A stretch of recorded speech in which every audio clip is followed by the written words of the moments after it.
Welcome to the Catbird Quilts. I'm Kathy Martin. I use a lot of plaids in my quilting, and they are never perfect. But I always wonder if I took the time and energy or had the skill to make them perfect, would anyone be able to tell? So I recruited my friend and we did a test. Stay with me and I'll show you.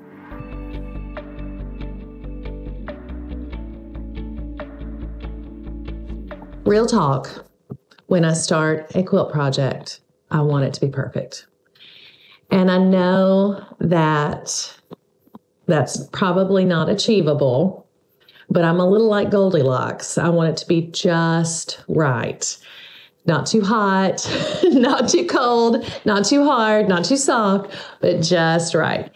And I have learned that there is a big difference between seeking excellence in my piecing and in my pattern choosing and my fabric choosing and actual perfection. And I'm slowly making peace with that. But just right and doing things well don't necessarily mean perfect. But I always have this niggling doubt in the back of my mind. What if it was really perfect, actually? What if I took the time and energy and care? And then I laugh because I don't have those things. Time or energy and sometimes skill.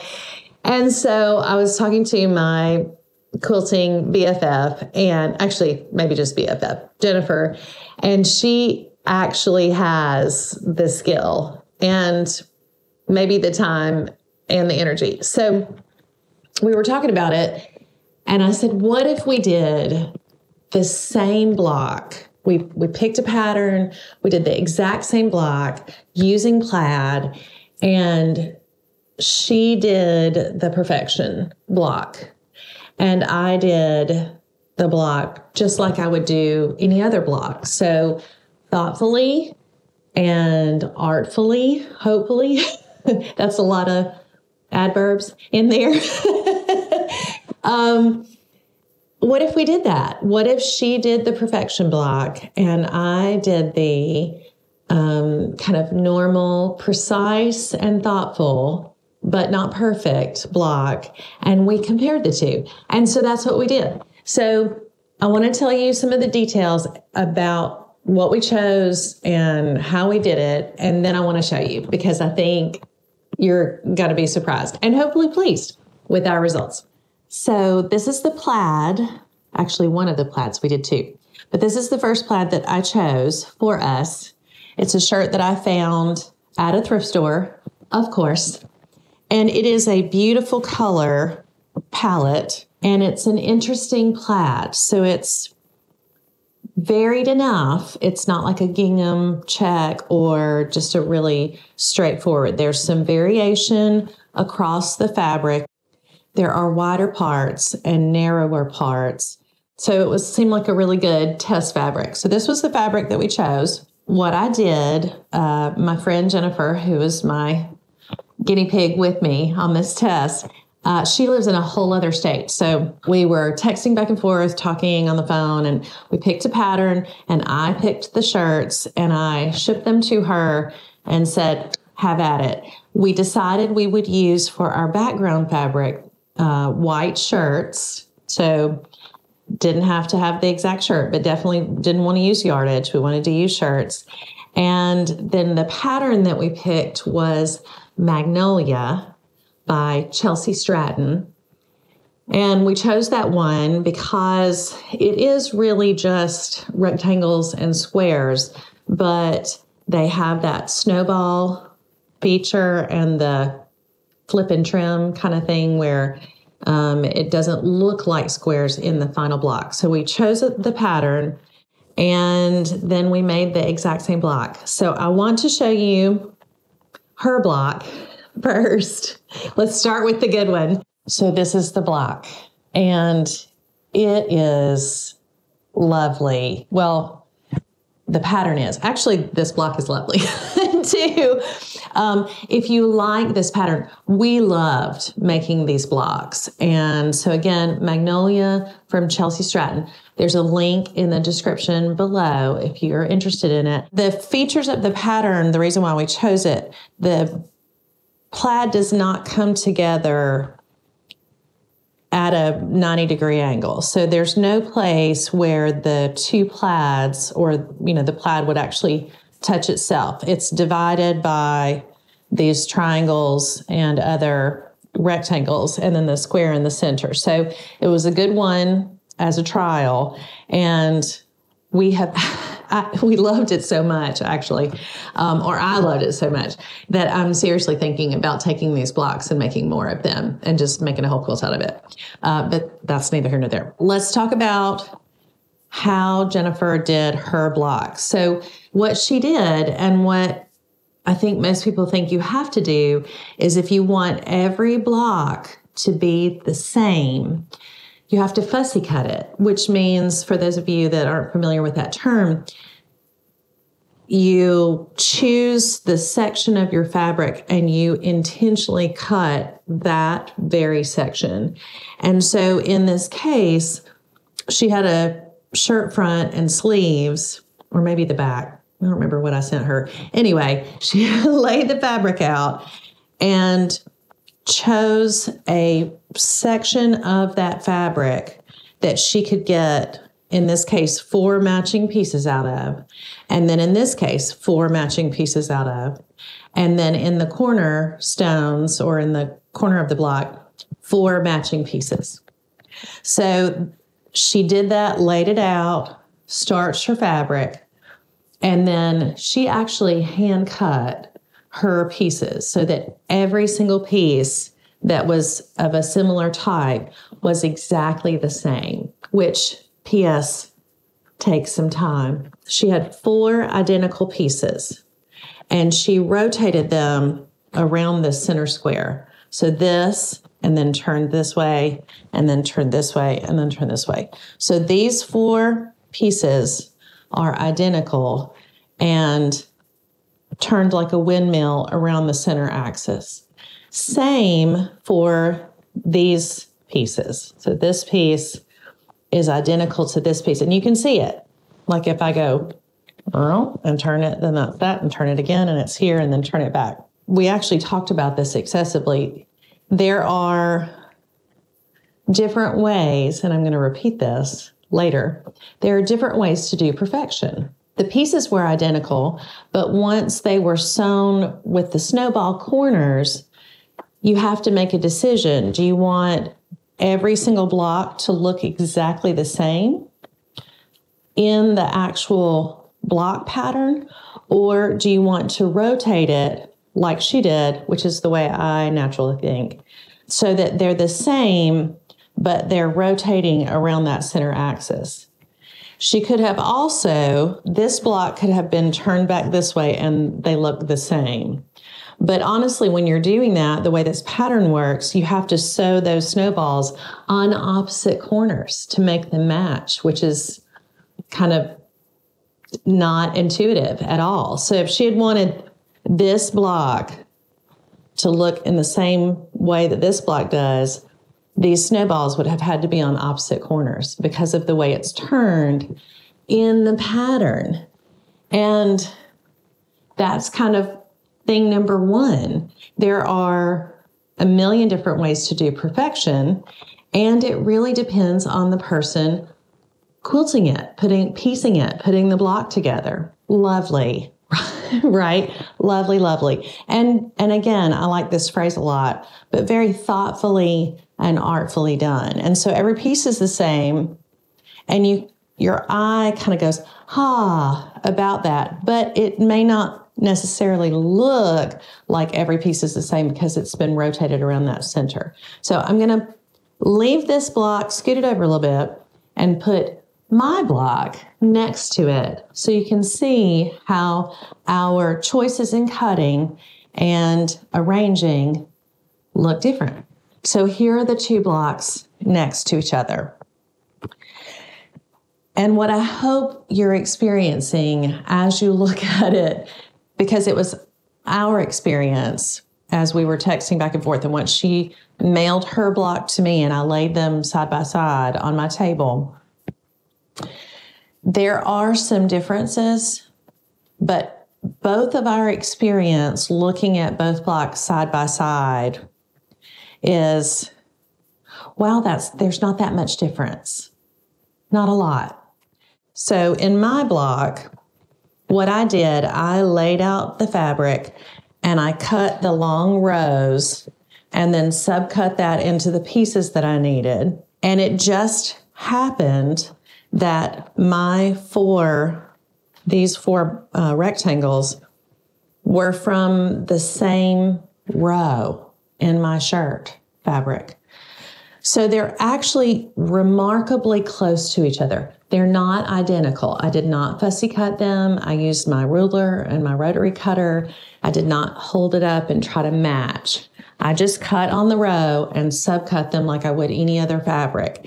And you can see these two are very, very similar. You can even see like that line of that plaid mirrors down here. Same here. And where you see the difference is where that orange stripe is. So it's right here on this corner in this block, and it's in this little bitty wedge of a corner. Here it's down at the bottom, here it's in the middle. So very similar pieces, but not identical. Same for the squares, and I did what Jennifer did, which is I turned my corner blocks around that center axis. So it's like I pivoted it here, here, and then all the way over here. And you can see again, there's that blue with the green running through it and the orange here. When it's rotated, here's the blue with the orange.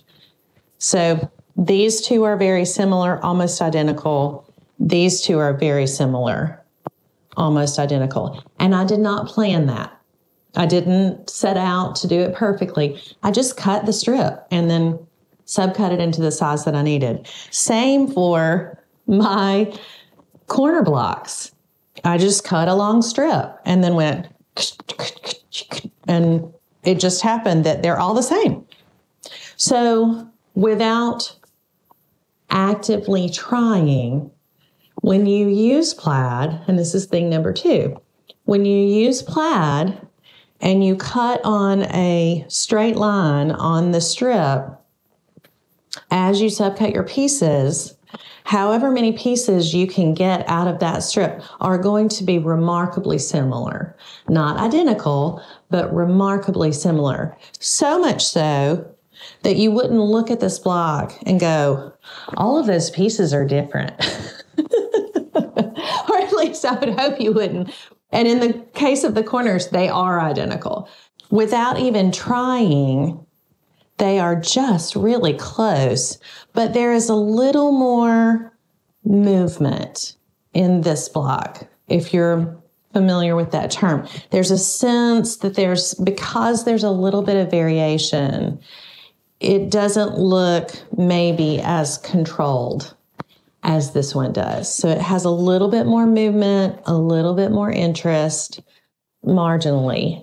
And it took me a fraction of the time to cut it, and I'll revisit that. Just taking that in, I think, is such a wonderful and freeing experience. Here is a block that was hand cut, fussy cut, every piece to be identical. I just rolled right through this in my usual way, and not a radical difference. I did want to point out, you may have noticed just at a glance, this block is smaller than this block. And this is in the what we learned category of things, maybe thing number 3, but definitely just something we learned. I do not use a very scant 1/4 inch seam allowance. Which is not to say I don't try. I don't know if that's a skill or if that's an intention. I can sew mostly a straight seam most of the time, but I'm not a very scant seam allowance sewist. My friend Jennifer, who has been sewing forever, long time. And she was a garment seamstress and made bridesmaids dresses and brides gowns. What is that called? Bridal gown for many years, and was a garment pattern tester. So she has very refined sewing skills and lots of experience, which is why I recruited her to do the perfection block. I did not want to do the perfection block. So she is a very scant seam allowance sewist. Woo, that's a lot of S's in that sentence. And so her seams are smaller than mine, not significantly so though. So when we flipped the back over, which I won't do, and compared them, really very small differences. What is a big difference is when she cut her pieces to make them exactly the same and on the same place in the plaid. She cut by hand, and if there was a couple of thread or 3 or 4 thread difference, she erred on the bigger side rather than on the smaller side, because she was trying to make them identical. Whereas when I cut my strips, I just cut it with my ruler dead on the line. And so my pieces, and I think I actually sometimes cheat small without knowing it. And there we go with the skill again. But anyway, so my pieces were just slightly smaller, and my seam allowance was minutely bigger. Her pieces were slightly bigger and her seam allowances were minutely smaller. And you start putting all of those 1/16 of an inch or less together and across this many seams, you will get a significant difference. So in that, perfection is defined differently. Perfect cutting, perfect seam allowances. What is a perfect seam allowance? Is it very scant? Is it scant? Is it not scant at all? And because we cut our pieces very slightly differently and our seam allowances were very slightly differently, because it is straight through the XY axis on both blocks, it still fit together. And I think that's interesting. That was one of those things that make you go, And hers is really remarkably perfect, close to perfect. Mine is less than perfect. The overall take on them is very similar, but when you start looking at very specific differences, I'm going to scoot this over, you can see there's a 1/4 inch difference in the sizes. Now, if you're doing your own quilt and not doing it with your friend 6 states away, you're going to do all of your blocks. You're probably going to cut all of your blocks consistently the same way, and you're going to do probably consistently the same seam allowance. So it wouldn't really matter in your overall quilt. If we were doing this together and we were going to make a quilt out of this, we would be thanking God for sashing because it will cover the distance. So there's if there's a sashing between these two, this variation in these two sizes, and when I smash them right up together, you can really see the difference. That becomes negligible. So I thought that was very interesting. And again, that kind of driving home that point maybe excessively, and I will continue to do so, that perfection can be defined in different ways. So perfect cutting, perfect seams, perfect placement. So if you don't like the around the center axis and you want every piece to look exactly the same, as if, which I'm going to pull the fabric out for a second, as if you just laid the fabric down and then put the background pieces on top of it. So before I move on, I've pulled this fabric back out because of what I wanted to point out is what I think most perfectionistic quilting types imagine for perfect piecing is just this with the background pieces over it. So almost like the white would be a stained glass window and you could just see through to the plaid. But before I moved on, what I wanted to show you is even if you did exactly this and you cut this piece from here and this piece from here and this piece from here, with the seam allowance, it's not going to be the exact plaid that's underneath. It's not possible. If you wanted them to be exactly what your plaid is, you'd have to pull your piece up and out 1/4 of an inch in every piece to account for the seam allowance. And then when you put it back together, the plaid is not exactly the same. So no matter whether you cut these pieces out of this fabric just like this, which, P.S., imagine the waist, it's not going to be the identical plaid underneath. And I think that's a good thing to remember. I have 2 more blocks to show you. For this block, I chose a very large print plaid because the bigger the plaid, the harder it is to match and the less forgiving it is, at least in part. And I would show you a piece of this, except we used every scrap of it on this project. It's a very large plaid with not a lot of repeating sizes in the vertical and horizontal stripes. It's complex. That's the word I'm looking for. It's a very large, very complex plaid. And the actual fabric is very thin. It was probably loved before it made it to the thrift store. And it's gorgeous. And I loved it. And I could not figure out how to put it in a block because at the time when I bought the shirt and when I started using it, I wanted everything to match up. And I couldn't figure out how I could do that. So this was the harder of the 2. And I chose that on purpose. So thin, stretchy, large plaid, complex plaid. And so this is Jennifer's block. And this one she did differently. And I love that because I can show you now. These 4 pieces, again, are identical. Fussy cut. The way she matched these up, these 2 are the same. So like you could lift this rectangle up and put it directly on top of this one, and they would be the same. And then she put this one on the horizontal.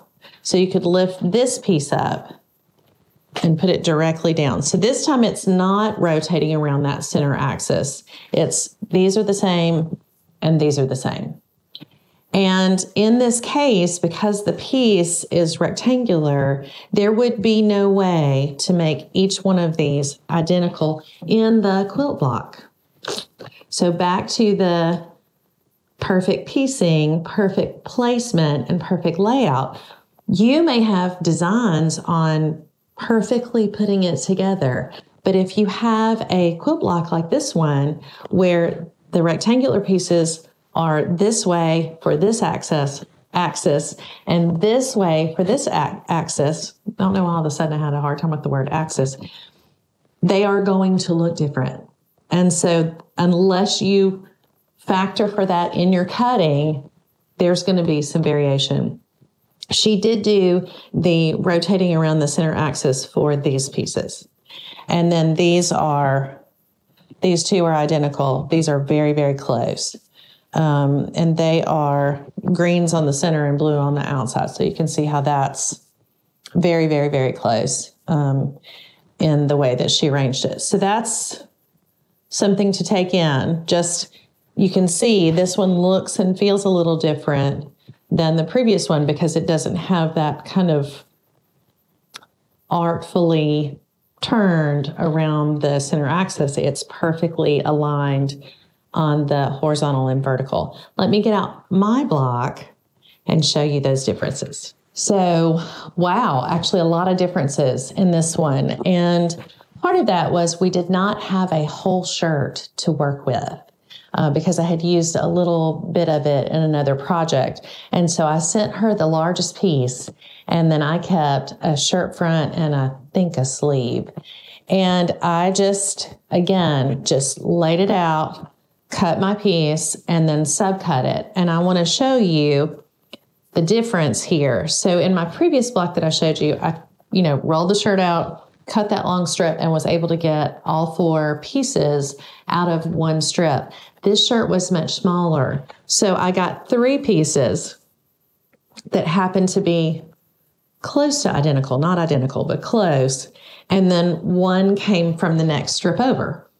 And because the plaid was large and complex, you can see this rectangle right here, this block, is actually very, very different than the other 3. And similarly, these 2 pieces came from a strip and were very, very similar. And these did not come from that same strip. It's just what the shirt had. And so when I cut it out and cut it, they weren't identical. These 3 are closer, but also not identical. And you can tell by the green, yellow, blue stripe this way, green, yellow, blue, green, yellow, blue. This is, I have it here, but it's turned actually. So the green, yellow, blue. This block, I have to tell you, it just looks and feels like happiness to me. It is free. It's like a free spirit. It's like a happy, sunshiny, free spirit right here on my sewing table. It is not the plaid, but it is the plaid. It just has a lot of movement, has a lot of interest. You can see the similarities, but it's very obviously not identical or perfect. Jennifer's is much more orderly, but not as free. I guess that's just the word for me. It just feels like just loose and happy. And here's a good point to make at this time. This may be your jam right here. You may love this. This may make you feel happy and peaceful inside. And so in that question, is it worth it? For you, it might be. You might want this block. We both agreed, and maybe it's our personality types, that this one is so much more fun. This one, I think, looks like it could be in a quilt at Pottery Barn because it's just so well done and so perfect. And this one, obviously, came out of my house. And I love that. I think that's so great. And so if you're looking at this going, oh, I want this one, then you may have to commit to more time and more energy and more precision. I will say that this block wasted so much fabric. And we didn't have a lot of it to work with. She very nearly couldn't get the matching pieces out of what I sent her. And I sent her the largest piece by far. And what she sent back to me were all of these kind of weird, misshapen pieces because she had to cut out of okay, it's here, and then it's over here, and then it's over here to get those rectangular pieces to match. So it was very wasteful. And when we were talking about it, she also pointed out that she had to choose which part of the pattern she wanted to use. So whereas I just had the whole shirt and cut the strips and then subcut the strips and then made it in, I used all variations of that plaid. You can see in her pieces, there's not as much green. There's not as much of this stripe right here. There is that center yellow line, but not a lot of the other yellow. And so there are some aspects of the pattern, of the actual plaid pattern, that did not make it into the block because it's a large, complex pattern. And so she had to make some decisions, and that is its own burden, trying to figure out, okay, which one of these parts of the plaid do I want to use? So interesting, just interesting. She did starch her blocks, by the way, to try to get them to be as straight as possible. So, starch her fabric. I did not, because I wanted it to just be, I wouldn't say willy-nilly. I don't do anything willy-nilly. I try to do, there is no higgledy-piggledy with me. It's very thoughtful and precise. But I did not starch my fabric. We both lamented the fact that it really needed interfacing. It was that thin. And sewing it was kind of a pain. And I used a thin shirt, just to make it harder on myself. And so that was challenging. And when I was cutting, my fabric was wanting to really slide under the ruler. So again, and very much like the other one, my block is significantly smaller. And again, that's back to that. She had to, in fussy cutting, had to err on the outside. And I cut with a rotary cutter and do kind of a more straight on seam allowance, but still so beautiful. Okay. One more thing. I liked the block so much that I wanted to make another one. And what Jennifer sent back to me in scraps was, I thought, enough to make another whole block. And it was, but I had to piece it together. So I had to piece the plaids together kind of any way I could. I was able to get these 4 squares out of the fabric that she sent me. And then these remaining 4 rectangles, I pieced together with scraps. And I wanted to show you this because I think if I didn't tell you that, and this was in a quilt, I'm not sure you would notice. So here's the seam on that one. Actually, there are 2. I seamed that twice. This one is seamed once here. This one is probably the most disjunct and the most obvious. I just couldn't get 2 pieces to come together in the plaid the way it's actually intended. So there's a seam here, and there's a seam here, and then there's a seam here. I'm going to turn this over. I pressed my seams flat. I never do that, so you may not be able to see it. But this one piece has 3 separate seams pieced together, or pieces seamed together, and then here, here, and here. But when you look at those next to each other, besides that it's more happiness and more serotonin, I'm not sure that you would ever know. So I'm not sure you'd ever know. And therefore, maybe it doesn't matter. Maybe perfection, maybe identical pieces, maybe the time and energy and skill that it takes to do these blocks or any other ones and make them quote unquote perfect is not worth it. And I can't answer that for you. I go back to, if you loved the order of Jennifer's block, maybe it's worth it to you. Maybe you want to take that time. Maybe it's worth 4.5 to 5 hours of fussy cutting and starching and sewing versus 2 hours of top to bottom, cutting, sewing, pressing. So maybe that's worth it to you. For me, this is beautiful. And half the time, except for the piecing within the piecing, that took a little time. But whatever it is that gives you joy and happiness in life, in using your plaids, do that. And do that with confidence that in the end, if it matters to you, let it matter to you. If it doesn't matter to you, it doesn't matter. You can go and make this block and use your plaids with freedom and not have to worry if in some way your block is not as good or not as pretty or not as joyful.